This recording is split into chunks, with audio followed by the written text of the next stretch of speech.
తిరుమలలో భక్తుల రద్దీ కొనసాగుతుంది. దీంతో శ్రీవారి సర్వదర్శనానికి 24 గంటలకు పైగా సమయం పడుతుంది. భక్తుల రద్దీతో టీటీడీ అధికారులు అలర్ట్ అయ్యారు. ఎక్కడా ఇబ్బంది లేకుండా చర్యలు తీసుకుంటున్నారు. భక్తుల రద్దీ పెరగడంతో ఆదివారం రాత్రి టీటీడీ అదనపు ఈవో వెంకయ్య చౌదరి సర్వదర్శన క్యూలైన్లను పరిశీలించారు. టీబీసీ, ఏటీసీ దగ్గర క్యూలైన్లలో భక్తులకు చేసిన ఏర్పాట్లను తనిఖీ చేశారు. అన్నప్రసాదాలు పంపిణీ చేసేందుకు ప్రారంభించిన మొబైల్ ఫుడ్ వెహికల్స్ ను పరిశీలించి ఇబ్బందులు లేకుండా అన్నప్రసాదాలు అందించాలని అధికారులను ఆదేశించారు అదనపు ఈవో. కొత్తగా ప్రారంభించిన మొబైల్ ఫుడ్ వెహికల్స్ ద్వారా భక్తులకు నిరంతరాయంగా అన్నప్రసాదాలు అందిస్తున్నామని తెలిపారు. దర్శన టోకెన్లు, టికెట్లు కలిగిన భక్తులు నిర్దేశిత సమయంలోనే రావాలని సూచించారు. ఇక వేసవి సెలవులు, వారాంతపు సెలవుల నేపథ్యంలో భక్తుల రద్దీ ఎక్కువగా ఉందన్నారు. క్యూ లైన్లో టీటీడీ కల్పించే సౌకర్యాలపై భక్తుల అభిప్రాయాలను అడిగి తెలుసుకున్నారు వెంకయ్య చౌదరి.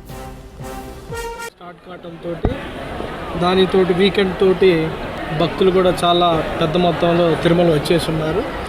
వాళ్ళందరికీ కూడా టీటీడీ చాలా పెద్ద మొత్తంలో చాలా పగడ్బందీగా వాళ్ళకి అన్ని రకాలైన సౌకర్యాలు సరైన సమయంలో అందుతున్నాయా లేదా అని ఎప్పటికప్పుడే గమనించడం జరుగుతుంది. ఎప్పటికప్పుడే టెలికాన్ఫరెన్స్ కానీ వాకీ టాకీలో కానీ ఎప్పటికప్పుడే మనం మానిటర్ చేస్తూ ఉన్నాము. సర్వీసెస్ కూడా అన్ని విభాగాలు కూడా అడిషనల్గా మ్యాన్ పవర్ని అప్లై చేసుకొని వారి వారి విభాగాల్లో స్ట్రెంథన్ చేసుకొని సర్వీసెస్కి గేరప్ అయ్యాయి.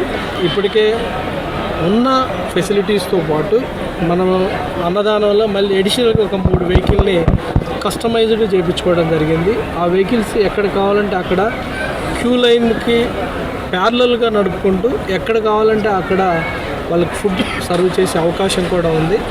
దానితో పాటు ఏమన్నా ఎక్కడైనా కాంగ్రిగేషన్ ఎక్కువ ఉన్నా కానీ, ఎక్కడైనా భక్తులు ఎక్కువ ఉన్నా కానీ ఆ వెహికల్స్ని అక్కడికే స్టాప్ చేసి అక్కడ కూడా సర్వ్ చేయడం జరుగుతుంది. ఇది ఒక రకమైన మొబైల్ ఫుడ్ వెహికల్ అని చెప్పొచ్చు. చాలా బ్రహ్మాండంగా కూడా మల్టిపుల్ యూసేజ్ ఉందని చెప్పొచ్చు. ఈరోజే దాన్ని వాడటం జరిగింది. ఈ మధ్య ఒంటిమిట్లో కూడా చాలా బాగా సక్సెస్ఫుల్గా రన్ చేసినవి. దాంతోపాటు క్యూ లైన్స్ కూడా పెద్ద మొత్తంలో ఉన్నాయి. సామాన్య భక్తులకి ఎప్పటికప్పుడే దర్శనం చేసే ఏర్పాట్లు చేయడం జరిగింది.